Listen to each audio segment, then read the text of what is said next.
राजस्थान में 15 दिन पहले जो माहौल था कांग्रेस के लिए वह आज बिल्कुल बदल चुका है। दरअसल कांग्रेस के रणनीतिकारों की एक के बाद एक गलतियों का परिणाम है जो कांग्रेस को चुनाव परिणाम में भुगतना पड़ेगा। लग रहा था कि विधानसभा चुनाव के बाद में कांग्रेस की जो स्थिति बनी है उसमें कांग्रेस इस बार भले ही पहले जैसी पोजीशन में आएगी नहीं आएगी वो तो बात ही नहीं थी। बात यह थी कि कांग्रेस इस बार कितनी सीटें राजस्थान में जीतने जा रही है। इस तरह का माहौल ना सिर्फ चर्चाओं में था बाकी पब्लिक में भी बात हो रही थी कि इस बार भाजपा 25-0 से जीतकर नहीं जाएगी।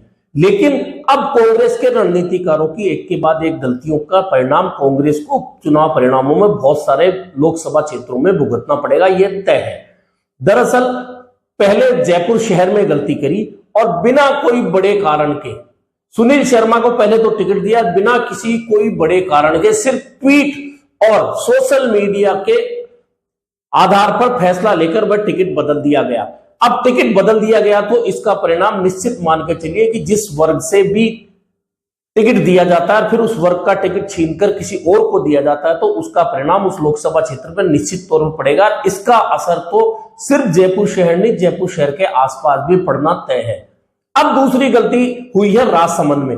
राजसमंद से उम्मीदवार घोषित हो गए भीम से पूर्व विधायक सुदर्शन सिंह रावत। उनके पिता राजस्थान में मंत्री रहे हैं लक्ष्मण सिंह रावत। अब सुदर्शन सिंह रावत इंडिया में नहीं थे, वे अपनी व्यापारिक यात्रा पर चीन में थे। ना उनसे बात हुई ना कोई बात और उन्हें टिकट दे दिया गया। अब वे चीन से लौटते ही उन्होंने प्रदेश कांग्रेस अध्यक्ष गोविंद सिंह डोटासरा को पत्र लिख दिया, चुनाव लड़ने से साफ इनकार कर दिया। उन्होंने पत्र में लिखा कि मैंने विधायक रहते हुए 2018 से 23 तक क्षेत्र के विकास के लिए हर कुछ किया, सड़क पानी बिजली जितने भी काम हो सकते हैं मैंने बढ़ चढ़कर तमाम काम किए, लेकिन 2023 के विधानसभा चुनाव में यहां की जनता ने मुझे अस्वीकार कर दिया। ऐसे में 4 महीने बाद लोकसभा चुनाव के अंदर मुझे चुनाव लड़ने का कोई नैतिक अधिकार नहीं है और मैं पहले भी मना कर चुका था कि मैं लोकसभा का चुनाव नहीं लड़ूंगा।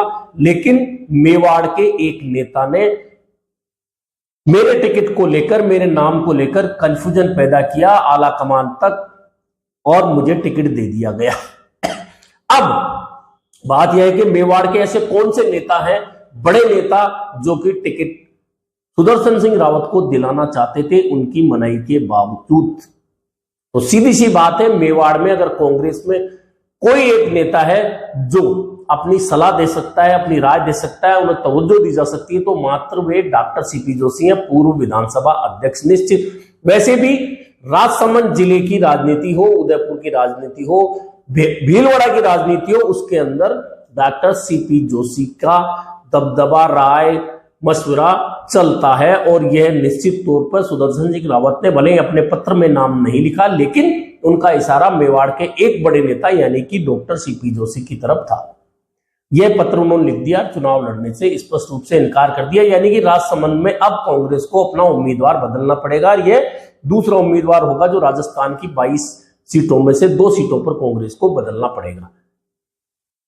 यह तो हुई बात, लेकिन अब राजसमंद में किसे टिकट दिया जाए यह पार्टी सोचेगी, किसे देगी पार्टी देखेगी, वो हारेगा जीतेगा कैसे चुनाव लड़ेगा यह अलग बात है। लेकिन बात वही हो रही है रणनीति की कि 5 साल पहले कांग्रेस इस लोकसभा क्षेत्र में बड़े अंतराल से चुनाव हारती है। हालांकि राजस्थान के तमाम लोकसभा क्षेत्रों में कांग्रेस बड़े अंतराल से ही चुनाव हारी, सिर्फ दौसा और करौली धौलपुर को छोड़कर। इसके बावजूद पिछले 5 साल में कांग्रेस ने कहीं भी ऐसी मेहनत नहीं की कि नए लोगों को तैयार किया जा सके सिर्फ लोकसभा चुनाव के नाम पर। यही स्थिति है, इसलिए या तो पुराने चेहरों को उतारना पड़ रहा है या विधायकों को उतारना पड़ रहा है। जबकि इस बार भाजपा ने विधायकों नहीं हारे हुए बड़े चेहरों को भी मौका नहीं दिया है। बस कांग्रेस और भाजपा में यह प्रमुख अंतर है जिसे कभी कांग्रेस नहीं समझ पाती और इसी प्रमुख अंतर के चलते कांग्रेस भाजपा के सामने कमजोर हो जाती है। अब जो नए उम्मीदवार भी उतारे हैं 1-2 सीटों पर, वहां भी कमजोरी यह है कि वे हवाई नेता ज्यादा है, जमीन पर कम है और यह बात परिणामों में स्पष्ट तौर पर नजर भी आएगी जब परिणाम सामने आएंगे। यानी कि कुल मिलाकर 5 साल तक लोकसभा 2014 कांग्रेस ने 25 सीटें हारी, 2019 में भी 25 सीटें हारी, यानी कि 10 साल के अंतराल में उन लोकसभा सीटों पर नए चेहरे ढूंढकर कांग्रेस नहीं ला पाई, तैयार नहीं कर पाई। दरअसल एक प्रॉब्लम इस पार्टी में यह है कि जिस क्षेत्र का जो बड़ा नेता होता है वह उस क्षेत्र के उभरते हुए किसी नाम को कभी स्वीकार करता ही नहीं है। और यह क्यों नहीं करता?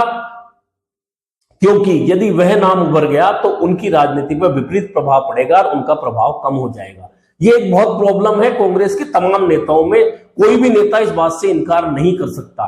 कई नेता कहते हैं कि हम नए लोगों को मौका देते हैं, लेकिन मौका उनको देते हैं जो उनके किचन कैबिनेट के लोग होते हैं। उनके आसपास के भी बहुत सारे मजबूत लोग हैं जिन्हें वे नेता कभी मौका नहीं देते, अपनी किचन कैबिनेट के लोगों को ही मौका देते हैं, भले ही वे चुनाव हार जाएं। यह प्रॉब्लम कांग्रेस की इतनी बड़ी है जिससे कांग्रेस जब तक नहीं उभरेगी तब तक मजबूत होना मुश्किल है।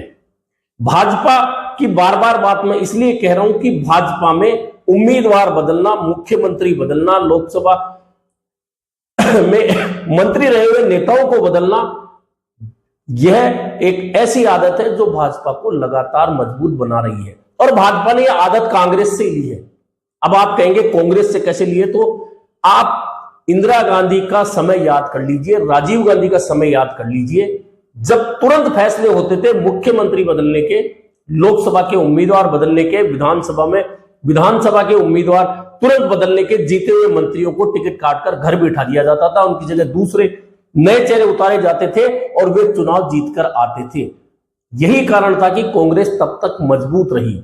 यह फैसले नरसिम्हा राव समय भी रहे, लेकिन राहुल गांधी और सोनिया गांधी के दौर में कोकस ऐसा सेट हो गया कांग्रेस के अंदर जो अपनी दुकान बचाने के लिए कांग्रेस को बर्बाद करने से लगे पड़े हैं।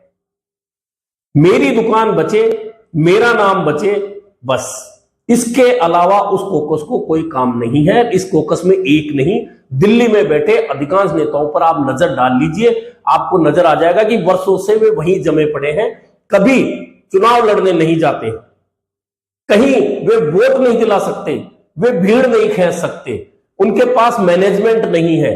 मैनेजमेंट है तो एक कि गांधी परिवार की परिक्रमा करिए और अपना पद बचाए रखिए। और यही कारण है कि कांग्रेस लगातार कमजोर हो रही है। जो पार्टी सत्ता में लगातार 10 साल रहे और उसके बाद में अचानक 44 सीट पे आ जाए और फिर 5 साल प्रयास करे लेकिन कोकस वही रहे, तो नतीजा 52 तक पहुंचता है। अब देखना यह है कि इस बार इंडिया गठबंधन है, इस गठबंधन में कितनी ताकत बनती है, कांग्रेस कहां तक पहुंच पाती है, यह अलग विषय है। लेकिन कांग्रेस की जो रणनीतिक भूलें हैं उनका नुकसान उसे हर चुनाव में हर समय उठाना पड़ेगा, जैसा कि हाल ही 4 बड़े राज्यों के विधानसभा चुनाव में उसे उठाना पड़ा है, जहां उसकी जीत की तमाम संभावनाएं थी, लेकिन वही पुराने चेहरे, पुराने लोगों, पुराने नेताओं पर भरोसा करके कांग्रेस ने अपना पैर कुल्हाड़ी पर मार लिया। अब देखना यह है कि राजस्थान में जो रणनीतिक भूल कांग्रेस की हुई है उसका कितना नुकसान कांग्रेस उठाती है।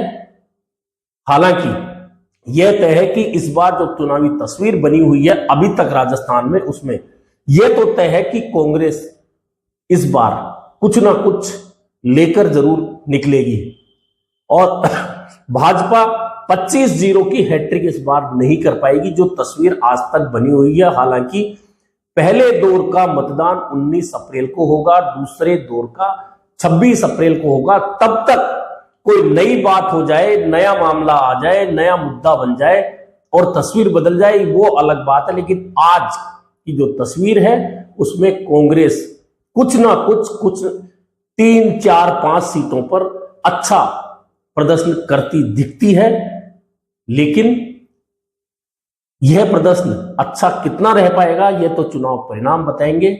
लेकिन यह तय मानिए कि कांग्रेस की रणनीतिक भूलें कांग्रेस के लिए राजस्थान में बने उस माहौल को खराब कर चुकी है जो आज से 1 महीने 1.5 महीने पहले बना था, लोकसभा चुनाव से पहले। लेकिन लोकसभा चुनाव की तारीखें घोषित होने के बाद, उम्मीदवार घोषित होने के बाद कांग्रेस ने कम से कम 15 से 17 सीटों पर अपने आप को कमजोर खुद ही दिखा दिया है। हालांकि भाजपा की भी 4 से 5 सीटें ऐसी हैं जहां उनके कमजोर उम्मीदवारों का फायदा कांग्रेस उठाएगी। कितना उठा पाएगी यह चुनाव परिणाम बताएंगे। अभी के लिए इतना ही, फिर मिलेंगे नए मुद्दे पर चर्चा के साथ।